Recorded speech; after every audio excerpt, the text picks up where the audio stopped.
Hello, everyone. Thank you so much for being here. This extraordinarily important discussion about protecting the rights of trans and HIV positive people that serve in the military. It should go without saying that the men and women who serve our country sacrifice so much to keep our country safe, and that we should be recognizing those contributions that allow us to enjoy the benefits of living in this great country. These are heroes, and their sacrifice demands our deepest humility and support. However, instead of honoring their service, the Trump administration has pushed for hostile and hateful policies toward the LGBTQ people in the military that erode our commitment to justice, equality, and opportunity for all. And someone should apologize to the community for what's taking place and require change. As Vice Chair of the LGBTQ Equality Caucus and the founding member of the Transgender Equality Task Force, I am committed, as many members are in Congress, to the equal and just treatment of everyone, regardless of gender identity or sexual orientation, and believe the President should prioritize this as well. Welcome.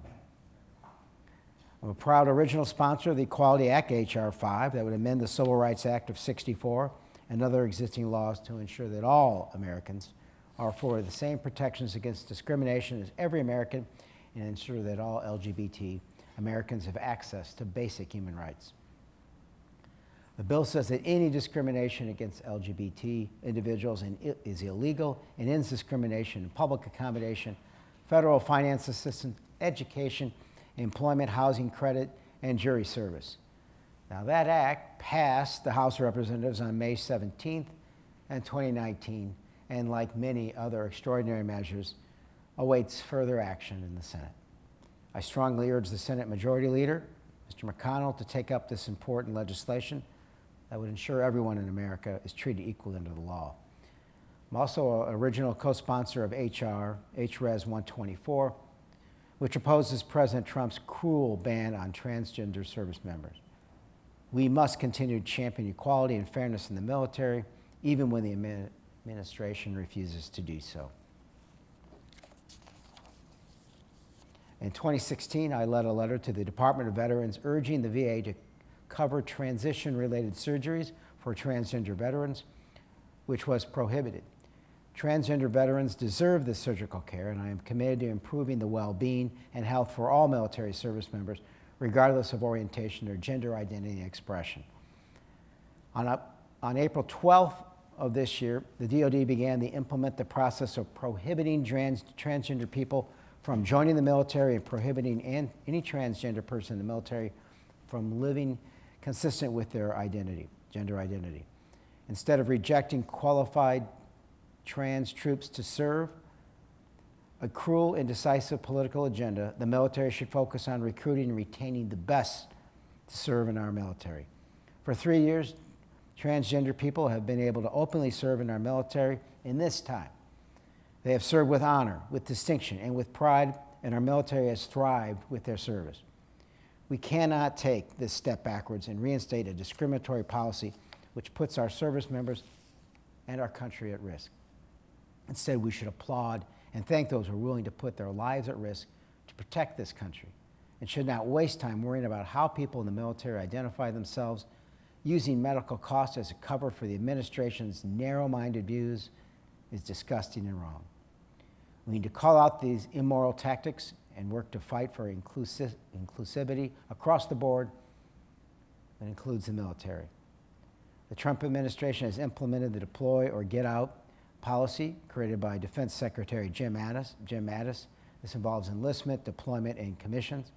And under these guidelines, any service member who is deemed unable to deploy for 12 consecutive months will be evaluated for separation. This is disheartening. It is cruel. The administration is forcing service members with HIV out of their jobs, even though there is modern medicine that allows these members to perform their duties and deploy overseas for combat. There is absolutely no reason to kick these brave and courageous service members out of the military and deprive them the opportunity to serve. This violates every value of American democracy and the notion that we respect the dignity and worth of every person. Despite the anti-LGBT positions of this administration, please know that you have allies in the federal government with your best interest in mind who are advocating on your behalf to counter the sentiments of this current president. We will get through this. Our country has seen dark times before. We will get through this dark tunnel into the bright light of a democracy that respects all and allows all to serve. And we will do it together, and we will move forward together. Thank you so much.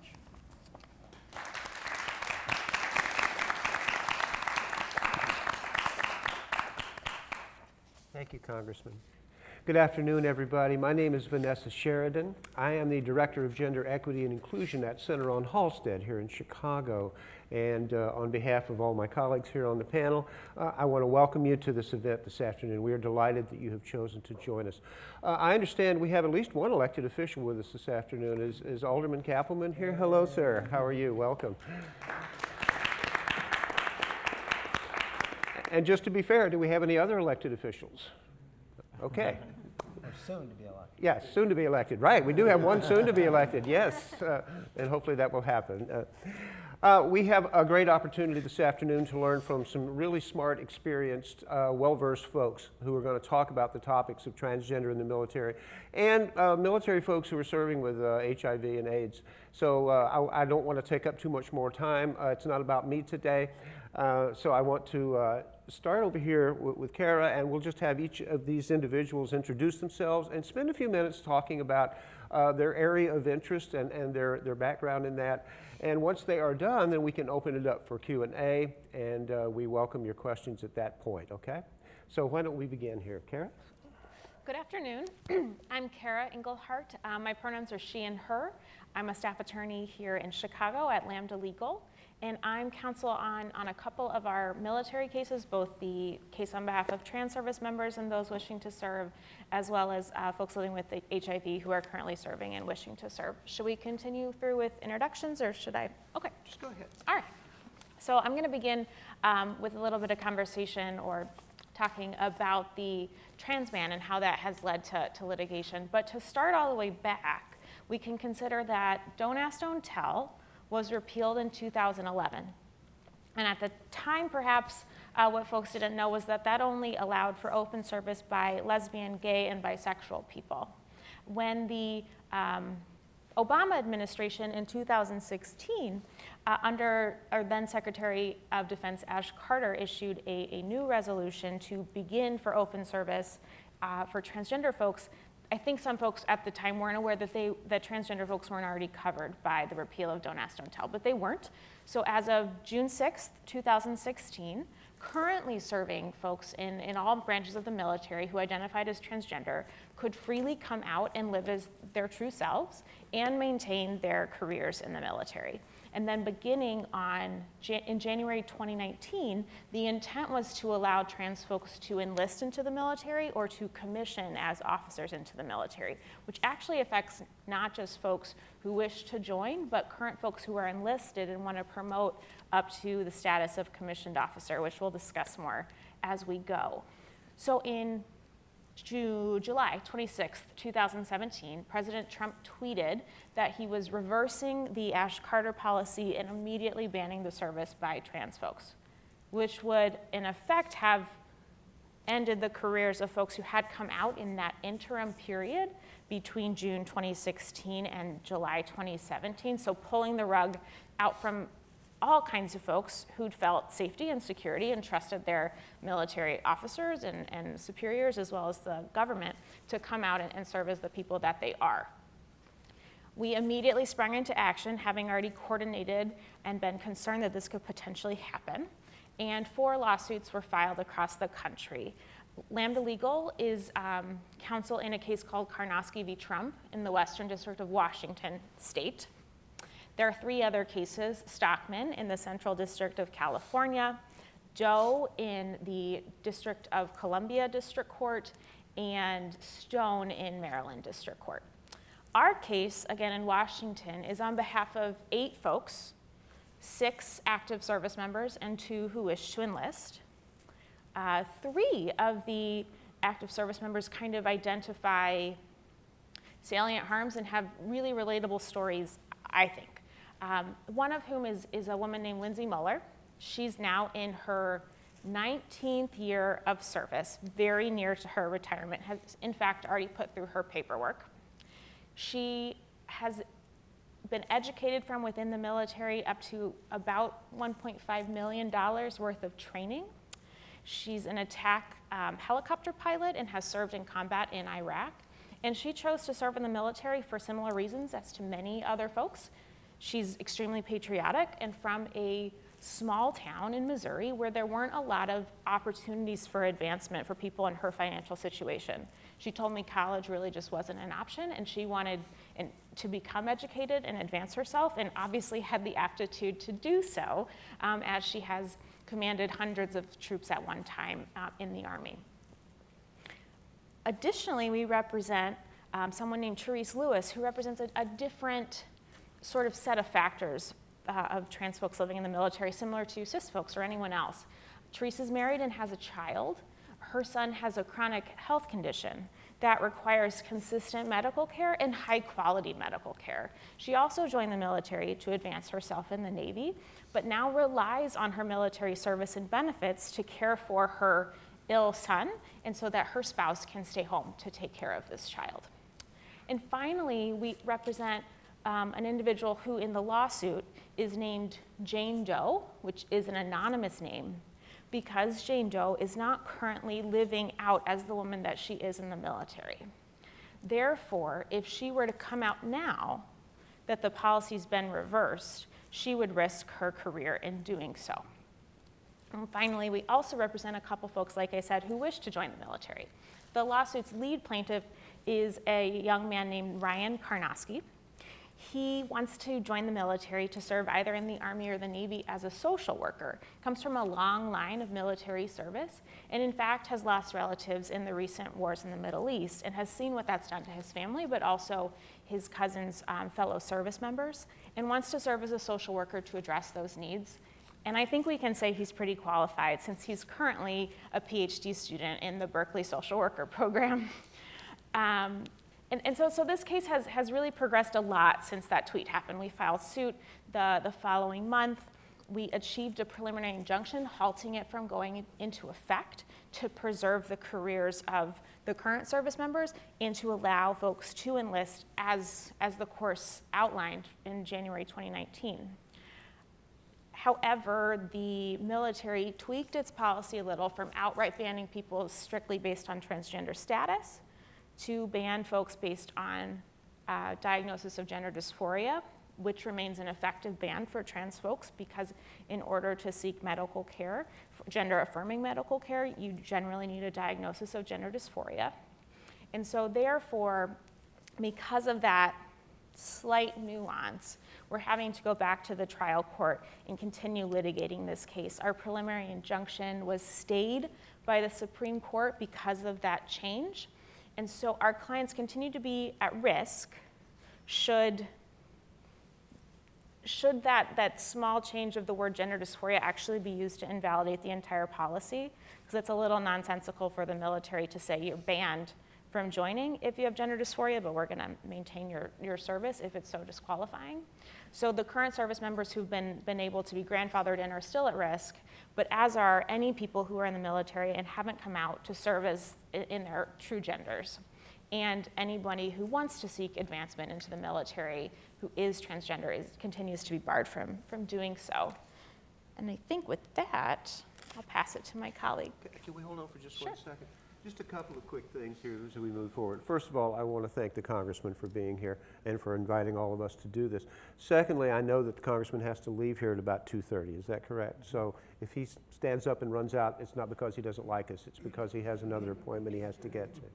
And the third thing I wanted to say was that, I'm just really honored to be part of this event today. I happen to be a military veteran as well. I served 4 years in the Air Force. And so, as a transgender individual, this really hits home for me. And it's really important, and it's something that I think kind of gets at the heart of what it means to be an American citizen. So these conversations are important. They're timely and they're relevant. And I'm very glad that we're here to have them today. So now, Sasha, please. Thanks, Vanessa. Yes. First of all, thanks for everybody for being here, and I want to thank Congressman Quigley for your service with the Transgender Equality Task Force especially. I really appreciate everything you've done and are doing on so many fronts, so I appreciate you and the work you're doing. I'm Sasha Bookert. I'm a senior attorney in our Washington, D.C. office, and I'm also one of the attorneys working on the Karnowski case, the challenge to the ban on open service. My little bit of a background, I'm also a veteran. I served in the U.S. Marine Corps a long time ago. I was very proud of my service, and I was a sniper. I really loved everything I got to do, but I knew about a year in that there's just no way that I could stay in because being me wasn't something I could do. I couldn't be open and honest about who I am, and that signaled early for me that I needed to leave, and I just mention that because I feel like it's important in the context of thinking about people like Jane Doe, our plaintiff who is currently serving, and I'll talk about cost in a second, but I think it's important to remember that people like me and people like Jane Doe that are qualified and the military has invested a lot of money and time and effort in getting people to where they are in their service, and with the ban, that's going to be a huge cost, but it's also going to be a huge cost when the ban is reversed again sooner or later. So I just wanted to flag that before I forget. What I really wanted to talk about today, though, was to unpack some of the justifications that have been put forward by the Trump administration for the ban, because I feel like that gets to the heart of this issue that transcends this specific legal case in some ways to transgender equality more generally, and the proffered justifications for the ban are that this would be allowing people to serve openly would disturb unit cohesion. That's one. Another one is that there's no evidence that healthcare for transgender people is clinically effective. Another is cost, and the last is deployability. So I'll kind of touch on all of those issues at a time. And the first addressing the unit of the argument about unit cohesion, I think it's important to step back and remember, as Congressman Quigley has already mentioned, trans people have been serving openly for going on 3.5 years now. So the boots on the ground reality of the actual service that we're experiencing versus the hypothetical arguments about there being a disruption to unit cohesion aren't comparable, in my opinion. I don't understand why there is any value to be given to this idea that somehow the sky is going to fall if we allow people to serve openly and there's going to be a disturbance to unit. We've been litigating this case since 2017, and the Department of Justice has not brought forward evidence to show that there's disruption to unit cohesion. In fact, each of the service chiefs of every branch, the Marine Corps was represented, so I just want to flag that, testified in the Senate Armed Services Committee that there isn't a disturbance to unit cohesion. So it's just really problematic and disturbing for me to hear those arguments that we've heard. I'm old enough now where I've heard them raised in the don't ask, don't tell era. Oh God, what's going to happen if gay and lesbian soldiers are in the same foxhole? What's going to happen if women are serving in combat roles? There's going to be all of this disruption to unit cohesion. And what's happened with the removal of those bans? Nothing.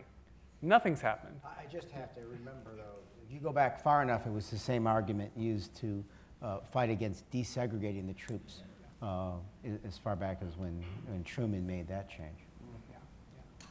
Yeah, and it's disturbing to me, I guess, on a deeper level, because I feel like the policy objectives for the ban, I believe in some ways, are being pushed forward by groups that are very opposed to LGBT equality and transgender equality specifically, and they would love to export these kinds of arguments to the workplace in general, to say that there's just, this just can't be a workable solution. If you have where will they go to the bathrooms? And again, we've got the boots on the ground reality of transgender people working every day, especially in states with non-discrimination laws, with no disruption to the workplace or to the military, versus the hypothetical boogeyman of well, what could happen versus what is happening. So I just wanted to unpack the arguments in rebuttal to the unit cohesion. Another argument that's often raised is that by the Department of Justice that also transcends this case is the issue of health care for transgender people, transition-related health care. The Department of Justice has argued that these treatments aren't clinically effective, that they're not medically necessary, they're cosmetic, that this just, there just has, but the reality is that every reputable medical healthcare organization that has looked at this question has issued statements, repeated statements, including the preeminent healthcare organization in the country, the American Medical Association. I think they're up to at least 3 resolutions now clarifying that this care is clinically effective, and they've issued multiple letters to the Department of Defense saying there is no medical reason to deny transgender people from serving openly. And the arguments, I don't want to go too deep into the weeds, but some of the arguments that were raised by the Department of Defense are deeply disturbing to me because it's very sleight of hand. I guess this is just part of being a lawyer, but it's just really disturbing to see and unpack some of the arguments that were made. For example, they argued in a congressional hearing last winter that there's just this disproportionate, really high number of mental health care encounters, which are counseling sessions, that for transgender service members as opposed to other service members. But if you unpack that, you realize that the military, if you've ever served or know anything about the military, is very regimented. Once under the Carter plan, once you announce that you're transitioning and you're a transgender person, a whole ensuing plan is put into place which requires service members, whether you want to or not, to go to therapy. So there's not it's not like there's all these transgender people that are out there seeking therapy because they need it, so they have to. It's the military, so they don't tell you that. And there are many, many other arguments, but the vast consensus, on the national and the global research that's been done over the last 30 years has definitively, shown that this healthcare is medically necessary. And there's 18 states now that prohibit insurers, including Illinois, from categorically denying care to transgender people because of the medicine and science. I mean, don't listen to me. I'm an advocate. I'm a partisan. But don't listen to value judgments from people that don't know what they're talking about either. Turn to the medical health care professionals. So I'm running a little long, so I'll pivot to cost and then deployability. On the issue of cost, we worked with the former Navy Secretary Roy Mavis, who looked at this question and said, his quote about the cost to the military for open transgender military services, that is, quote, budget dust. It's less than 1/10%, which is consistent. I mean, I hate to use this metaphor, but it works. The military spends 10 times more on Viagra than it does on transition-related healthcare treatment. I don't want to diminish the importance of Viagra. It's helpful to treat PTSD in some circumstances, but I think it's important to set some context because there's, Trump's, ridiculous rantings about how costly this would be isn't the reality of, and that's consistent with every study that's been done on this question in the civilian context as well. The Veterans Administration, when they looked at removing the bar in surgical care, also found that the cost was de minimis. So that's, again, over and over and over. In fact, the cost would be much higher to deny people this care because, when people aren't able to find the care that they need, they have to turn to alternative sources. And then just the last issue would be deployability. And this is something that's it was raised by the Department of Justice and so unfairly in my opinion, because the transgender service, I went to the congressional hearing, it was the first ever with open trans service members, and this question came up by the ranking member after the Congress had switched, and the question was, well, are you able to deploy? And to a person, every person on that panel said that, yeah, I've deployed to Iraq. 40% of transgender service members have served in the Middle East, and every one of them has that on the panel that I've ever met has been able to deploy. And they asked the question, well, what should happen to people that aren't able to deploy? And to a person, they said, look, if you can't meet the military's rigid standards, then you shouldn't be serving for whatever reason, transgender or not. So we're not asking for special treatment, but we shouldn't be treated harsher than other people. So I'll just put a pin there and happy to talk more about this in the questions and answers. Thank you. Good. Sergeant Nick, please. Sure. My name's Sergeant Nick Harrison. I'm a sergeant in the DC Army National Guard. Originally grew up in Oklahoma. Spent 3 years in the military on active duty as a airborne paratrooper, jumping out of planes in Alaska, and going on 16 so far in the National Guard. Went to college in Oklahoma, University of Central Oklahoma. About midway through my college career is whenever I joined the military. And then they sent me back to finish up college and start law school. In 2006, about midway through my second semester of law school, I was deployed with the Oklahoma National Guard to Afghanistan. Spent about 18 months away from the home then. That was during the Iraq surge. And then came back, had to restart law school at the University of Oklahoma. And then finished up that, graduated from there, got deployed again, this time in 11 and 12 to Kuwait. Finished up that tour, came back, started looking around for job opportunities and stuff. As I was graduating law school, I was offered a commission with the Judge Advocate General's Corps in the United States Army as a National Guard member. So came back to Oklahoma. They were very interested in me. Ended up taking a job in DC though with the Small Business Administration. And that's whenever I transferred from Oklahoma to the DC National Guard. There again, November of 2013, I sat down with the JAG Corps there, interviewed with them, walked in sort of in this uniform. They took a look at everything, saw where I'd been and what I'd done, service that I've done. And they were very interested in me. They said that with your experience in the infantry, being overseas, being enlisted, you'd be a prime asset for the Judge Advocate General Corps. There isn't a lot of people that we get coming out of law school that has your service record and your experience. So they were very interested in me. They offered me a commission there. Started going through the whole process at Walter Reed. The medical professionals there said, you're fully fit, you're fully capable. They gave me a police code of 1 all across the board, which basically means that I'm in better health and fitness than most people that they see, particularly in the National Guard. They said that I was a prime candidate.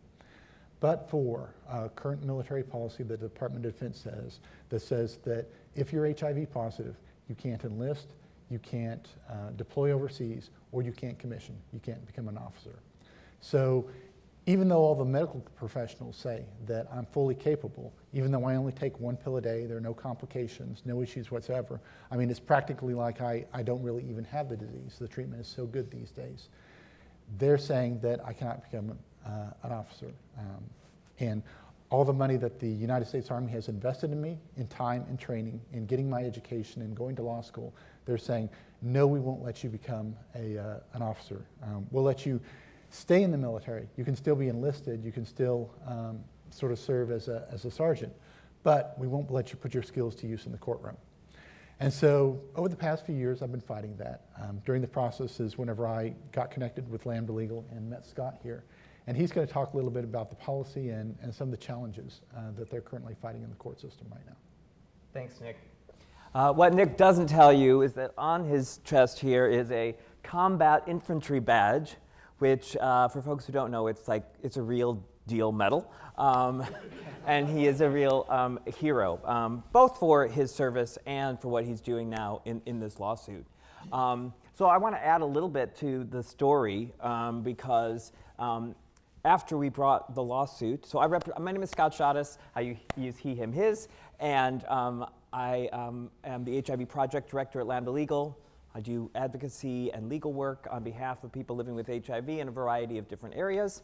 And I represent Nick, along with the Modern Military Association of America and Winston & Strawn, in the lawsuit that we brought to challenge this policy that prevents him from commissioning as an officer and serving his country to his full capacity. After we filed that lawsuit, not too long after, the Air Force decided that they just weren't going to no longer enlist, allow people to deploy, or commission people living with HIV. They actually decided to start going backwards. And they started discharging some service members living with HIV. Previous to this time, it was policy that HIV alone was not a basis for separation from military service, but the Air Force, and really it's connected to, all these policies around HIV are really connected to the deployment piece. So they decided that because there were people that they wanted to be able to deploy, but they couldn't deploy, if you were in a position that required deployment frequently, they were going to start getting rid of people living with HIV. And like I said, all the policies kind of come back to that deployment piece. If you could deploy, well then they wouldn't have any problem enlisting you. If you could deploy, then they wouldn't have any problem commissioning a person as an officer. So I want to talk a little bit about the justifications that the military uses in this context. And Sasha referred to deployability being one of the things that they point to, even though it's just completely not accurate. This is different in that it's still not accurate, but the fact is that they're the ones saying you can't deploy, right? People living with HIV could deploy, but the military has a policy that you can't deploy once you're living with HIV. And the justifications that they give for it, and it really is a policy in search of a justification, right? It's a policy that's been on the books for a long time that takes us back to the days when we just didn't know that much about HIV. And when it was enacted, really, HIV was a fatal condition. Everyone who had it was on a downward trajectory. But now, with modern medicine, as Nick was alluding to, you can take basically 1 or 2 pills once a day. Those medications have also advanced in a way they have very few side effects. Right at the beginning, when we first had those medications, lots of side effects. It was very complicated to take the medications. You had to take them with food and not with food, and some had to be refrigerated. All that is a thing of the past. It's all really simple today. I'm a person living with HIV. I take 1 pill once a day for my HIV. And as Nick said, it's kind of a non-issue in my entire life. Maybe not as fit as he is, but it's still a non-issue in my life. So the military, in sort of grasping, because for whatever reason, they don't want to just reevaluate the policy based on the current science. Instead, they're like, well, we have this policy, and this is a policy we're keeping, so now let's try to come up with some reasons why we could keep it. The first one that they point to is, well, we cannot provide health care to a person living with HIV while they're deployed. That would just be way too difficult, they say. The problem is that, as I just described, it's 1 pill, 2 pills once a day. They do that for a bunch of other conditions. You can have high cholesterol and take 1 pill once a day and you can deploy. You could have high blood pressure and take 1 pill once a day and deploy. So those justifications are really a reach in terms of HIV. The main thing that I think is the motivator for their fear is this unfounded fear of transmission. They still believe that being in a combat situation would present a risk of transmission. The fact is that, and I think this is not an unfair thing for people who don't know the science to think, right? Because there's blood, and there's 2 people, but both could be bleeding, and then the fact is that there has never been a transmission of HIV from that kind of wound-to-wound contact, either in the military, and by the way, other militaries do allow people living with HIV to serve, or in a related context in the civilian sector. So there's been no car accidents where one person gave another person HIV because they were both bleeding after a car accident. These things are completely hypothetical that there even would be a potential risk of transmission in that kind of situation. Then, when you add on top of it what we now know about what being on treatment does. So not only does treatment improve dramatically the health and the quality of life of a person living with HIV, but it also, once you have a suppressed viral load, which doesn't even take very long, as long as you stay on your medications and maintain that virally suppressed, or that suppressed viral load, you're non-infectious sexually. And that's just because the amount of virus in the blood is so small that it becomes impossible to transmit it sexually. So while we don't have studies, and we will never have a study showing that there's what the effects are of a suppressed viral load on combat transmissions, because you can't study something that doesn't actually happen, right? So we'll never have a study showing that, but what we can extrapolate from this other context of sexual transmission is that a person with a suppressed viral load, whatever small risk there might have been, that theoretical risk, becomes zero, becomes non-existent if that person has a suppressed viral load. And of course, we're not suggesting that someone who just was diagnosed with HIV should be deployed immediately. We're talking about deploying people who have already shown that they are successful in treatment, that they can take their medication on a daily basis, and that they've achieved a suppressed viral load. The good news for us on that front is that unlike in the general population, and people might not know this, but in the United States, only 53% of people living with HIV have a suppressed viral load. Now, that goes into a whole other discussion we can have another day about how we don't do a good job of providing health care in this country, why that number is so low. But the fact is, when you provide people in the military who have access to health care, who have housing, who have food security, who have all the things that you sort of need to support that treatment, the viral suppression rate in the military is 99.8%. It's almost everybody. So that's the good news for us, is basically we're saying, hey, this population, we're only going to take the people who are stable, but that's everybody. The final point I'll make here, and then we'll open it up for questions and more discussion, that they raise is another boogeyman sort of argument around blood donation. So they go, well, but in the military context, you have the walking blood bank, and you have to rely upon other soldiers sometimes to provide blood supply. That's fine, but they allow other people who can't donate blood to deploy. One thing they like to raise is, well, if somebody's in a small unit and they need, the blood of someone else, in the unit has to donate the blood. Well, that person that they need blood from could be a type B donor, in which case they can't donate to anybody else but type B people. So it really is a false argument. There would have to be about a dozen things would have to go wrong before there could be a transmission of HIV through the blood supply. The person living with HIV knows they're not supposed to donate. They're under orders not to donate. They test the blood. I mean, all these things would have to go wrong before there could possibly be a transmission. But it is one of those things that when you raise it to people, it feels scary. And that's what they're really relying upon, is that the courts are going to buy into their fears. And so far, we have been somewhat successful in our lawsuit. We actually obtained a preliminary injunction against the Air Force, preventing them from discharging the people that we are now representing in this lawsuit while the lawsuit is pending.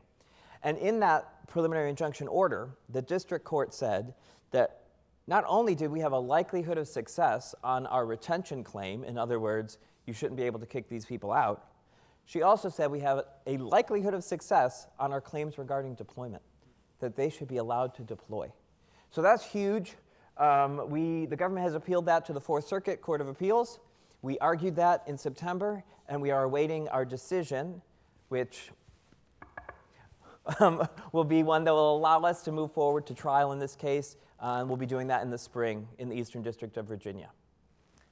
So that's the outline of the contours of this piece. Let me just interject. You talk about the boogeyman. The boogeyman is the appeal of this administration to get elected, which was to appeal to the darker forces, to the lesser angels of people's nature, and pit one group against others.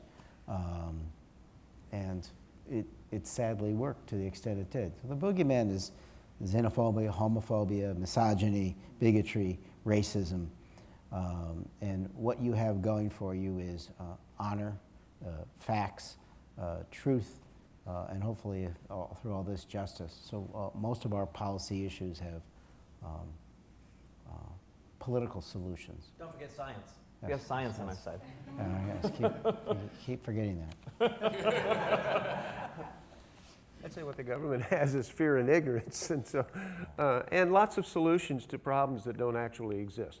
And so with that in mind, I think it might be a good opportunity for us to open this up to any questions that you might have. And I see a hand right here. How about you, sir? Oh, thank you. So we're kind of talking two things. We have Lambda going through the courts, but we're using all these things you listed, science and logic and reason, combating emotion and prejudice and hatred. And it seems like maybe that's not the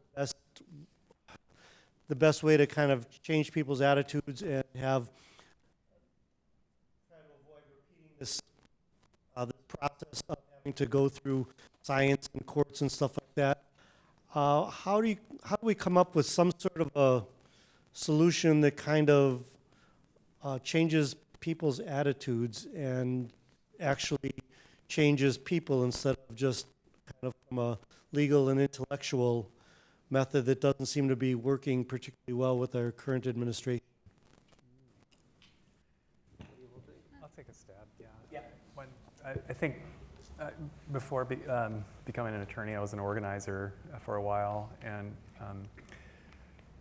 I really do believe that it's important to continue to build public support as you're working through the litigation, you know, and to change hearts and minds about who we are, especially for trans people. There was a study done a few years ago that showed that 1 in 10 people knows an actual transgender person. And there's a lot of different ways to do that. We need our own Ellen, you know, to be clear. You know, a lot of people think of TV characters as friends, you know, but it is important. It's incumbent on us, it's part of our work, you know, to think about how to do that effectively. And part of that is trying to humanize who we are by telling our stories, you know, things like this, but in a, you know, maybe in a place where it's not as comfortable, you know, where there might be a lot more pushback. And that is happening. It's happening a lot across the country, but I think this is a moment where, and this is just me pontificating, but because of the polarization that's become really difficult, you know, and because of the rhetoric and the way in which these discussions are, the places where these discussions are happening, I don't think there's been a lot of room for, you know, having those cross conversations, but we need to do a better job at it. Same things that happened with the, I mean, I moved to Lakeview from Carroll Stream in early 80s, and, you know, the evolution that I went to in understanding and acceptance and then fondness and love for people I worked with and lived around was just familiarity. And all of, you know, you mentioned your Ellen, it's just, I think the trans community has been behind all of that, you know, and treated poor as a result.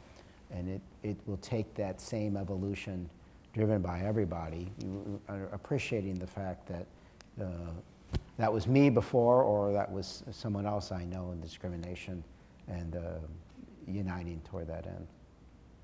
Yeah, go ahead. The one thing I want to throw out is that serving in the military, I mean, I think the military is already there. I mean, we have this sort of overall philosophy that it doesn't matter what your race is, that no matter what your background, gender, socioeconomic status, any of that stuff, we're all on the same team, we're all in the same fight. And so it really doesn't matter, these differences. If I look to my left or my right and the person that I'm with is capable of doing the job, that's all we really care about. We care about the person who has our back. And so going through this process, I can remember they had some transgender training that they put out. Sat down with my coworkers, watched the video that DoD produced. Coworkers, as they just went through it, they were like, why are we even listening to this? This is just basic. Treat people with respect. That's the same thing we do with everybody. And going through as this particular case, my particular case is at the media.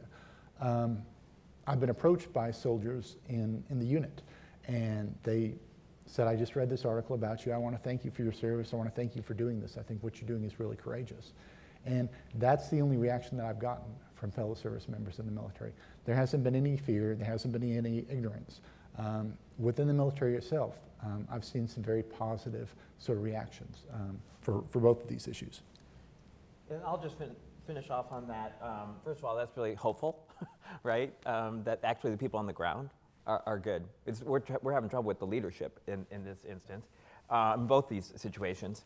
And just from the HIV side, I would say, in part, the lawsuit is our way of educating people, right? On the HIV side, I would say it's lesser known that this policy is out there. And so it doesn't get the same kind of attention in the media. So having a lawsuit about it gives me an opportunity to go on WBEZ this morning and talk about it, or be here and talk about it and raise awareness. And on our side, it's really educating people about the science. You can turn people if you can actually get them to believe the science. And so we work to continue to do that. I think, you know, we had to educate our judge. Right? This wasn't something that our judge knew about, I don't think, before this case or before she issued the preliminary injunction, which is it's a beautiful, fantastic order. But we had to, I think, lead her there. And so I think that's what we're trying to do with the public. We're working with members of Congress to bring all the members of Congress up to speed, because I think part of it will be then having them apply pressure in their oversight capacity with the military. Yeah, I think it's a part of, you have to do it all. If I could just add one thing, not to belabor the answer to this question, but I think to time what everyone has said, and something Congressman Quigley mentioned earlier, is that the military has historically been a place of advancement and progress with regard to inclusion, and has almost driven civil society in some instances, specifically with regard to racial desegregation under Truman and Eisenhower prior to the Civil Rights Act at the federal level. And I think that that's powerful for a few reasons, and primarily because the military is representative of all geographic places within the U.S. and socioeconomic status and racial backgrounds and gender and sexual orientations, et cetera, et cetera, et cetera. And so because of where military bases are placed, that often places folks in regions of the country where there might be less progressive non-discrimination protections, and so that can trickle up and trickle out. But also when people go home to their families from where they're stationed, that changes communities in just a really different way than inclusion in schools or even places of public employment, et cetera. So I think that it's a really powerful place to start that has a very strong historical context in our nation. So that's why I'm really hopeful about the outcome, even if it seems like an odd segment of the population to start with. Two quick things in response to your question. One, in my last book, which Congressman Quigley wrote the foreword for, and I was very grateful for that, I mentioned the fact that social change throughout our American history has often happened first in the workplace. In this case, the workplace happens to be the military. So what we're seeing here is the social change occurring because people are modeling it, people are experiencing it, people are sharing it, and I think that's a very healthy thing. The second thing is something my mentor once taught me, and that is this. If you touch people's hearts, the intellect will follow. It doesn't work so much the other way around. You have to start with the heart. And if you're able to do that, then you're able to lead people along toward hopefully some sort of enlightenment. And my hope is that we can find some ways to make that happen. We had another question. Yes, sir. Maybe this is for Kara. Kara, you talked a little bit about gender dysphoria. There has to be a diagnosis of gender dysphoria. What's the reason for that? So oftentimes to obtain gender-affirming care through medical systems, through insurance providers, through the military service, TRICARE, you have to have a diagnosis of gender dysphoria in order to get the right code access to hormone therapy and psychotherapy and other treatments as well. It sort of acts as a institutional barrier to getting treatment for trans folks. And so that's how there's an effective bar on service in the military by trans folks. I'm thinking this is probably from the Diagnostic Statistical Manual, Correct, yes. 3rd edition, well, 6th edition, but I think it was the 3rd edition in 1973 that declassified lesbians and gays as being experiencing mental illness. So this almost sounds like there's a, I mean, I get it, but Yeah. I don't want to go that route that, okay, someone who's trans, they must have a mental illness as well. Sure. So gender dysphoria is in the DSM-5. The term prior in the DSM-4 was gender identity disorder, and there was a redefinition and classification to remove gender dysphoria from a psychiatric condition in that way. But I wonder if anyone else wants to speak to that more fully.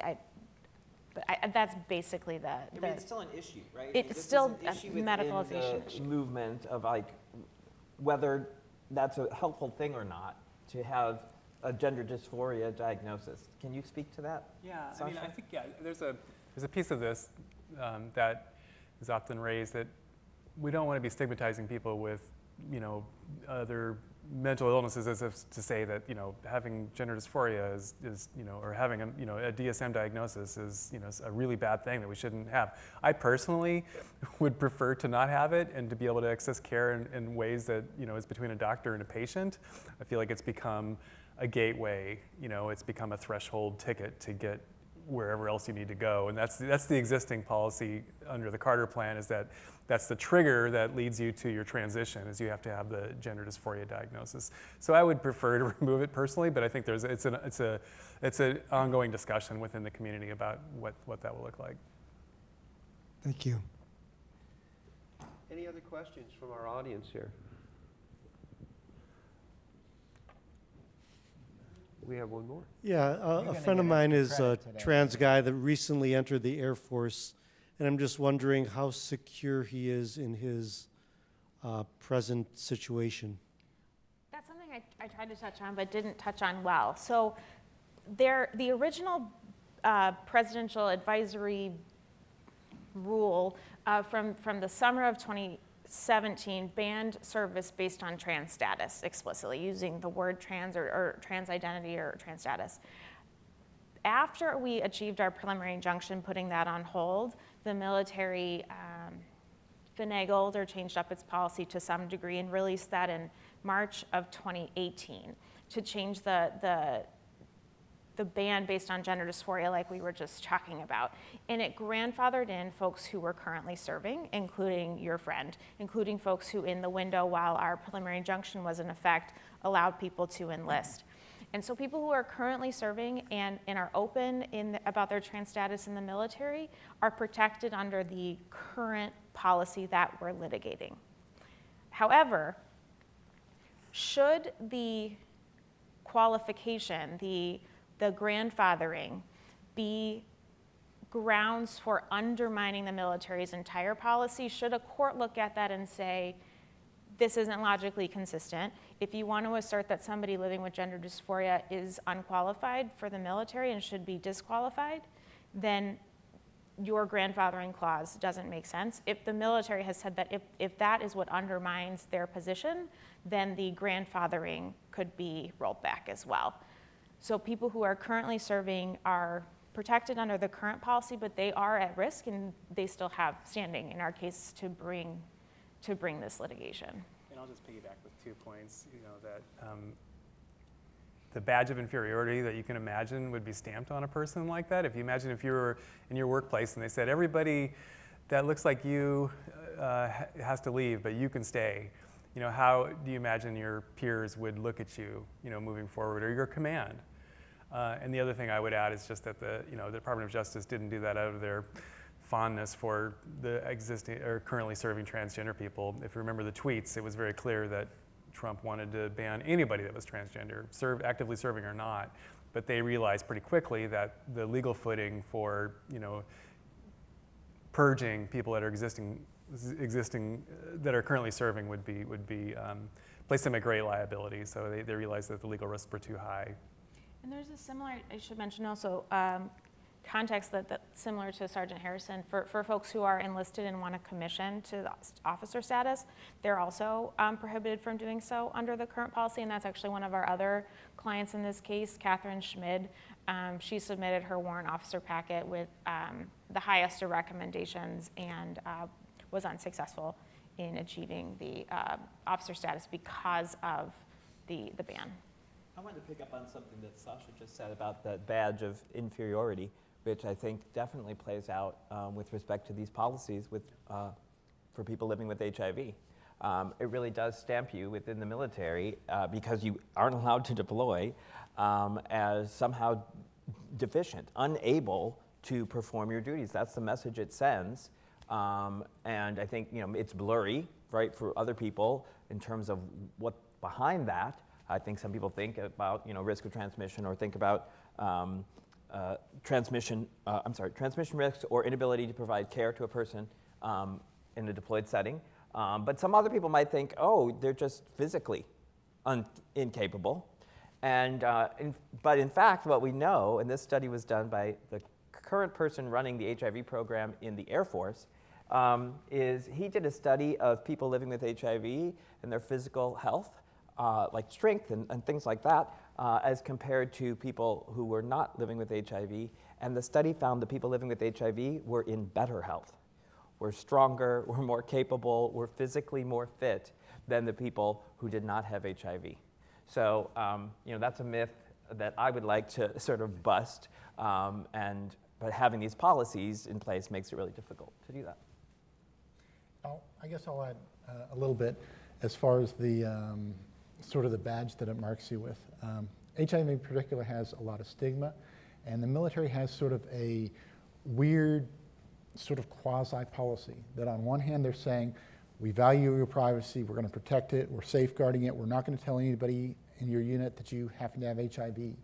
And then in the same token they say, well, unless you want to challenge this, well then you have to put together this packet and it has to go up through your chain of command and everybody and their dog has to like look at this, and it goes up to the next level and you have like your company commander that's like, what do I do with this? So he talks to the JAG officer, he talks to the medical officer, he talks to his AG. And each level it goes up to, first the company command, then the brigade command, then land component command, then the DC National Guard, then it goes over to the Pentagon and the National Guard. I mean, by the time it finally gets to a policymaker's desk, you have an undersecretary or you have a deputy chief of staff looking at this. You have like almost a battalion-size element that has looked at all this stuff. And so that's really a problem here, is the stigma, the policy that they have, which doesn't make any sense for an undersecretary or a chief of staff to be deciding, should this person go from like sergeant to captain's bars? That's not really something that somebody at that level should be looking at. The other thing as far as the stigma goes is having to run that gauntlet. We have people right now in our lawsuit who will not identify themselves. They're listed as like John Joe on the lawsuits because they're afraid of that stigma. They're afraid of coming out publicly and talking about it and what the repercussions might be.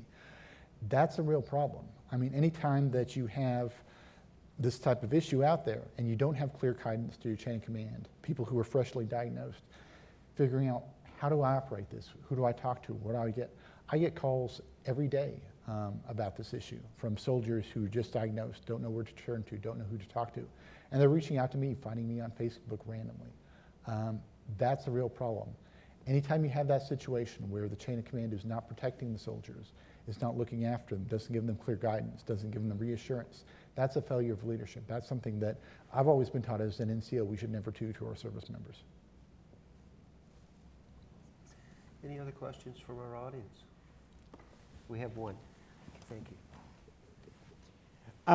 Well, hoping to get it before, well, it looks like we're losing our elected official, but obviously the judiciary is a great route for us to achieve levels of success and make changes, but is there any opportunities or inroads that have been made in Congress and maybe potentially work that should be focused on the public and whether they should be engaging their own elected officials about seeing this kind of change, or thoughts about that? All I can add is the fact that the number of members of Congress who are within the community is growing. To your point, Sergeant, it's extremely powerful for members to hear from their colleagues about these issues.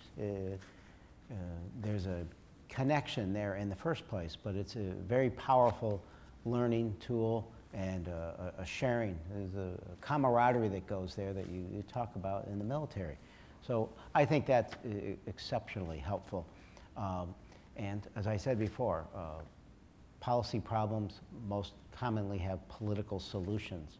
So the fact of the matter is, if the majority hadn't changed, these bills wouldn't get to the floor. They wouldn't have passed this House.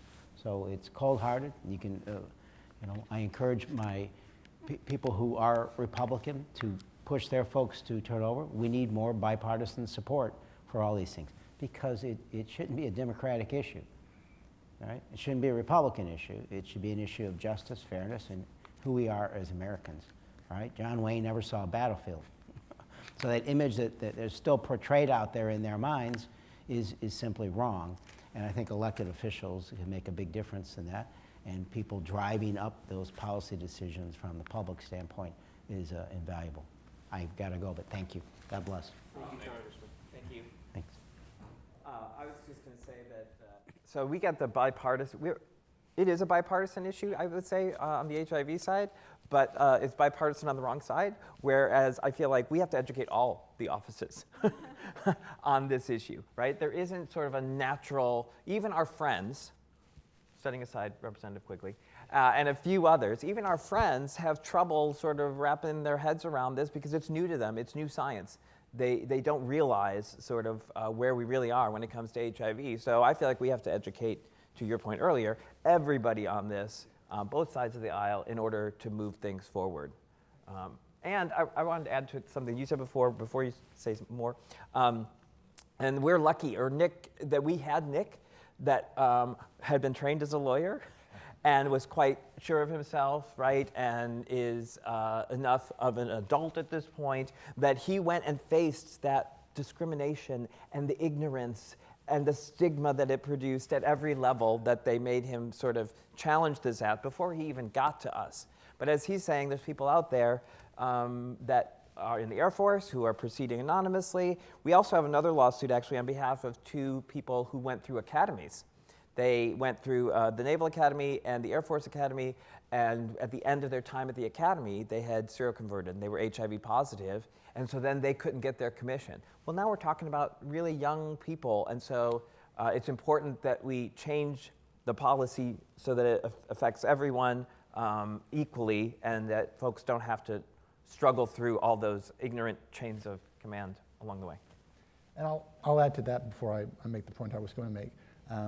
I feel like I'm in a very fortunate position. I mean, I'm in the National Guard. I don't have to go into work every day and like talk to a supervisor in the military. It's sort of my weekend job. And worst case scenario, I mean, I have a Juris Doctor. What happens if this doesn't pan out for me is I like go into the private sector and get a lawyer job, make a lot more money. So I mean, I'm in a very sort of safe, protected position. A lot of the soldiers who are facing a fresh diagnosis, are your 18 to 25-year-olds. The only thing they know is the military. They went straight from home into the military, and they're faced with this problem. And these are the people who sort of reach out to me middle of the night with a message on Facebook. It's like, what do I do? Where do I go to? Who do I talk to? I connect them a lot of times with Scott and with some of the people at Lambda Legal and at the Modern Military Association of America. Those are both good resources. The other point I wanted to make in relation to what Congressman was talking about was that I really do think this is a bipartisan issue. Having gone up on the Hill and talked to both Democrats and Republicans up there and sort of told them my case, what I found is that on the Democratic side, they see it through the lens of social justice, that this isn't right, this is discrimination. On the Republican side, they look at it from a military readiness perspective. You're capable of doing your job. You want to be able to do your job. Why aren't you out there doing it? That's sort of the question that they keep asking. And that's not something that I have an answer for. It's not something that any of us who have this condition have an answer for. We all are perfectly willing and capable, and we want to go out there and deploy with everyone else. That's what we signed up for. But because of this sort of archaic policy, we're limited and we're prevented from doing that. So I do think there is support on both sides of the aisle for this. I think it's just a slightly different perspective or slant that they take on this issue, but they're both things that they look at and they're like, this doesn't make any sense. If I may, I'd just kind of like to piggyback very quickly on something you said, Scott, about how we need to educate everybody. Yeah. I think that's so important.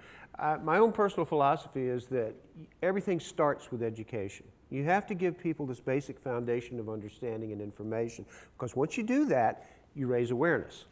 Once you raise awareness, that's when progress can actually begin to occur. But it all starts down here with the education piece, and we have to do a better job of educating the general public, and certainly our legislators and our elected officials, so that progress can occur based on the raised awareness that will happen as a result of those educational efforts. So we've got about another 25 minutes left in the session. So what I'd like to do is ask a couple of questions. I want to ask one about trans issues, and then I want to ask one about HIV issues, if that's okay, and get our panel to chime in here. By the way, I told you these were smart, knowledgeable people, right? And I didn't lie to you. So let me ask this. When the Supreme Court stayed the preliminary injunctions across the country that were halting the trans-military ban from going into effect, didn't that mean that the court was siding with the military, saying that it didn't think a ban on military service by transgender people was actually constitutional? So I can speak to that, thank you. Please do. In January of this past year, the Supreme Court stayed the preliminary injunctions across the country with regard to the trans ban. So what that means is it paused the pause. The PIs had paused the bad policy from going into effect, and it lifted that, allowing the bad policy to go into effect. So the general public might think, okay, so the Supreme Court was siding with the people who want to ban trans folks. But what the position actually was that they needed to lift the pause on the bad policy from going into effect because nobody had considered, according to the Supreme Court, or according to our reading of the Supreme Court, the distinction between the two policies, the ban on trans folks versus the ban on gender dysphoria. So that we are engaging in really robust discovery with the government right now in litigating this to trial. So what they have done in lifting the preliminary injunction doesn't necessarily indicate what the final vote will be. And to sort of something Scott said earlier, it's really, really difficult to get a preliminary injunction against the government, either forcing them to do something or forcing them to stop doing something. It goes up notches and notches and notches when you're doing that against the military. So the courts are really reluctant to do that. So right now we are having similar fights in the courts that you're sort of seeing in Congress, where the military is asserting all kinds of executive privilege and deliberative process privilege behind all their reasoning for these policies, and we're diving deeply into that so that we can show the courts that the underlying reasoning and rationale isn't really there for all the reasons Sasha has stated. Anything you'd like to add to that? No, I would just add that I think, I haven't ever litigated against the government before, so this is new, the Department of Justice, so this is new to me, but I've heard, in talking with enough people, that there is a sense that the Department of Justice has litigated this in a way that is far more aggressive than the normal litigation. And to me, I think, for example, they asked the Supreme Court to weigh in on the injunction before the appellate courts had decided, which I had never heard of. I didn't know you could even do that. You could just leapfrog over the appellate courts to go. I mean, that's an example. In addition to the stonewalling of any kind of information whatsoever, they put together, going back to what I was talking about when the ban was removed in 2016, there was a year-long study done by the RAND Corporation, and tens of thousands of people were interviewed. A lot of thought went into that process, but in instituting the ban, there was literally a 3-month review period by a group called the Panel of Experts, and we're still understanding what came out of that, through the discovery process, but from all signs, it looks like not much, other than things are going along as expected, sir. So we haven't found any smoking guns to show that that I've seen that weaken our case, or that show that somehow their justifications are valid. So it's just, to me, it's very clear that they don't want to release any of these documents, and they're claiming executive privilege because they know there's no there. So time will tell. We're going to trial in this summer. That's our job now, is to uncover that. But we had a good decision recently in one of these discovery fights, so we'll hopefully get more information. But one thing that is public knowledge is that we learned that the Department of Justice, after the 3-month study was done, was fishing around for information on studies that would show that transgender people are unfit to serve from people that are extremely inimical to transgender protections. People that they know would tell them that transgender people shouldn't be serving, and that was after the study period, which pretty clearly shows to me that they didn't have enough there from the study that was done. So this is just one example, but there's going to be a lot more that'll be coming forward. We're doing depositions now, and time will tell. But I'm confident that in the end we'll prevail after our trial in July. Something Sasha said raised for me in my mind sort of something we were talking about earlier in terms of education and getting this out there.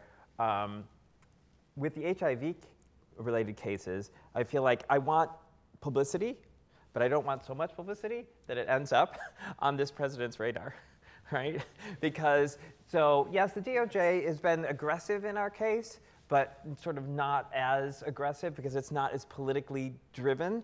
And so I want people to know, but I don't want the wrong people to know. So it's a lane I'm trying to keep us in.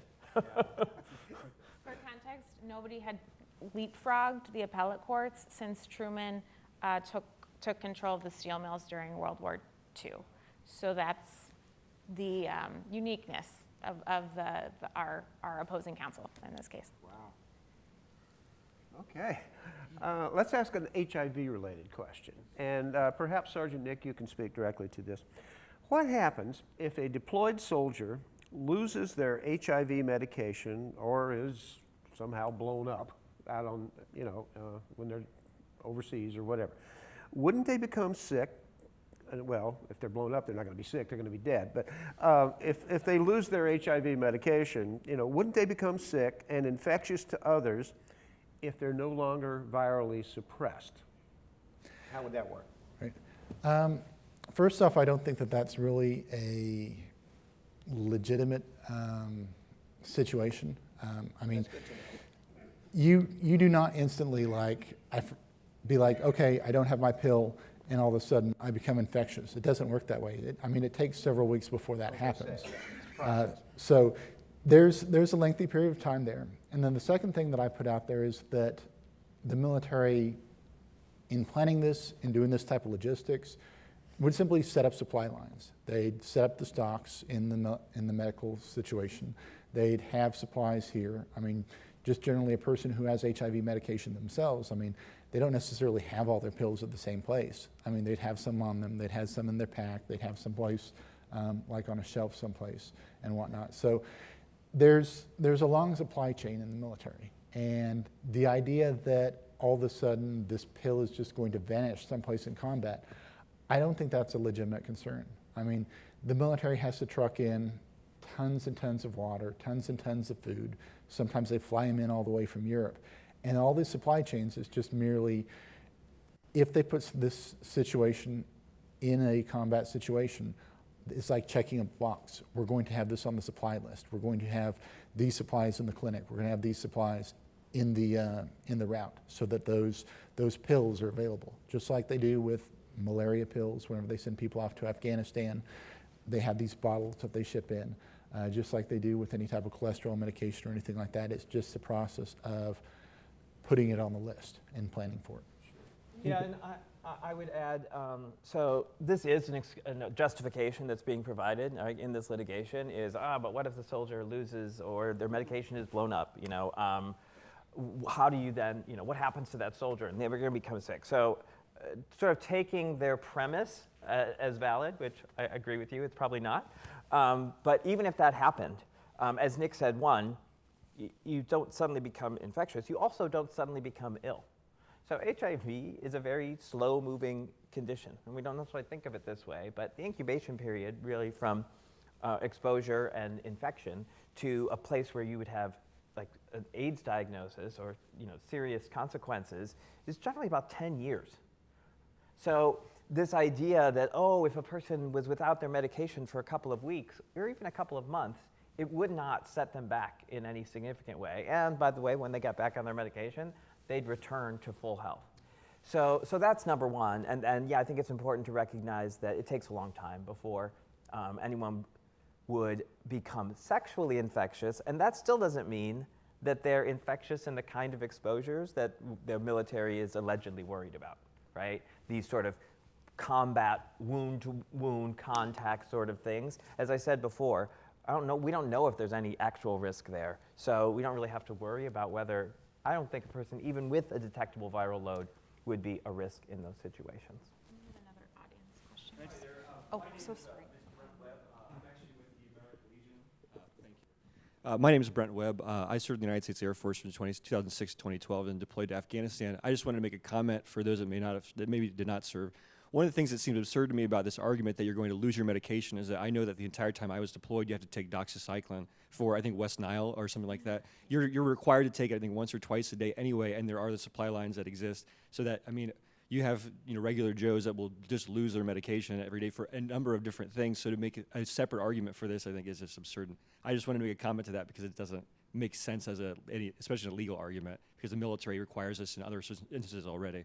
Anyway, that's And all we I have to say. sometimes use that, actually. So doxycycline is a malarial treatment that's prescribed to a lot of folks in the military when they're out in deployed settings. And yes, and we make a similar argument like I was making before with respect to blood pressure or high cholesterol, or they have people who need inhalers for their asthma to deploy. Well, what happens if that person loses their inhaler? The consequences are actually much more immediate, all right, and consequential to their ability to do their job. So that's how we're putting the lie to the justifications that they are putting forward. We use I can't even say it. Hypothyroidism. Yes. Speaking of putting something to the lie, let me ask a question to all four of you here. If the military started allowing transgender people or people with HIV to enlist and to serve, wouldn't some people enlist just to be able to access gender confirmation surgeries or to be able to access HIV medication? I mean, that's an argument we hear sometimes, right? So please respond to that. You know, how do you feel about that? Do you want to go first, or do you want me to? Yeah, I feel like I'm going to burst into flames. I know.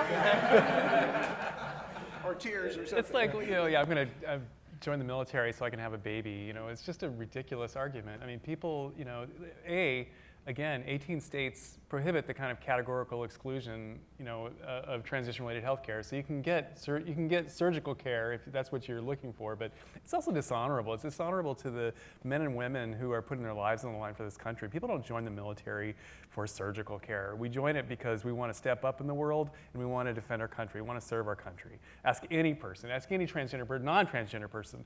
People don't, there are benefits that, are attractive, but at the heart of it, a lot of times it's people want to continue the legacy of their family. I mean, how many times have we all heard, oh, my grandfather served and his grandfather served and I want to be part of that.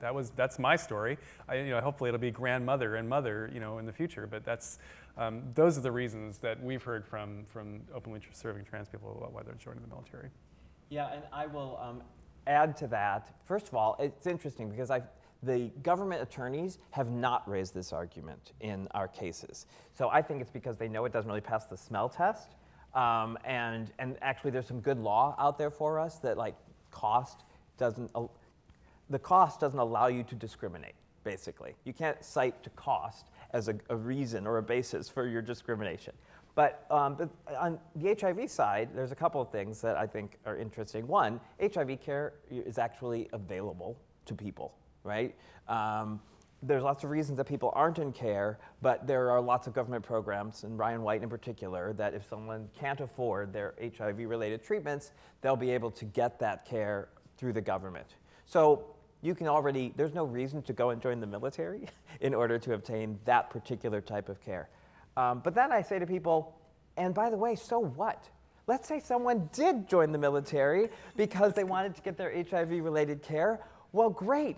Now something that the government would have probably paid for anyhow, now they're getting something for, right? They're getting the service of this person. So I see it as that seems like a good program to me if that was actually happening. So Everybody wins. Right? Exactly. And I'll add, I guess, a little bit to it as far as the enlistment and sort of that whole process.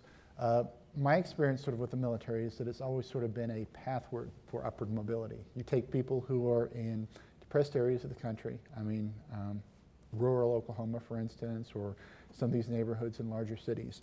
And part of that is they're signing up because it's an opportunity to get out of there, to get someplace where they've got stable homes, stable housing, stable health care. They get a college education out of it. And that's not a bad thing. I mean, I think that it's part of the idea of citizen service, that you serve in the military, you perform this function, you go and you defend the country. And part of that is we give you part of the American dream in return.